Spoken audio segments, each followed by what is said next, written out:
While there still are wild steelhead in the Deschutes River, they're rapidly declining, and this treasure we cherish may go extinct unless we take immediate action to protect spawning tributaries from hatchery steelhead. As frightening as this is, the solution is simple. Constructing weirs and fish traps at the mouth of Bakeoven and Buck Hollow creeks will protect wild spawners in all three of the primary steelhead spawning streams.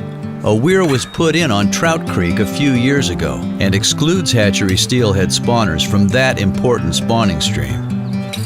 Over the last 23 years, stray steelhead from Columbia Basin hatcheries have become a dominant threat to wild steelhead. The wild run has averaged 2,200 fish, while the hatchery run has averaged 11,000 fish. Fishery managers are increasingly concerned over the issue of stray hatchery steelhead in the Deschutes. The Oregon Department of Fish and Wildlife said, wild Deschutes River steelhead are at serious risk of extinction. In the 1997-98 run year, the number of hatchery strays was 10 times greater than the wild run. When these non-native hatchery fish spawn with wild native steelhead, they decrease the overall reproductive success of the wild run, causing them to decline. The genetic structure of the wild steelhead is forever altered when they interbreed with hatchery fish. These biological impacts are severe and devastating to the wild Deschutes steelhead.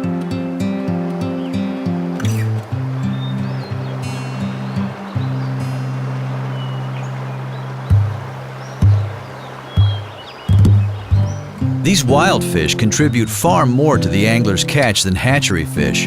This means that wild steelhead are providing the angler with more action than hatchery steelhead, even though the wild run is often composed of fewer fish than the hatchery run. These beautiful fish are treasures that continue to bring us back to the river's edge each year with hope and excitement. They define our year as much as the sun, rain, and snow. Managers recognize the need to protect the Deschutes wild steelhead from non-native hatchery strays. The solution is to construct the hatchery fish exclusion weirs on Bakeoven and Buck Hollow creeks.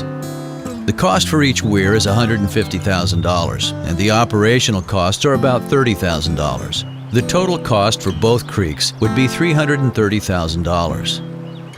Our goal for 2007 is to raise the money needed to construct and operate these weirs by February of 2008. Right now is an opportunity to show your strong support for our wild Deschutes steelhead. Please make a tax-deductible contribution, as much as you can afford, to the Native Fish Society's Deschutes River Weirs project. Your generosity will help keep our treasured wild Deschutes River steelhead truly wild.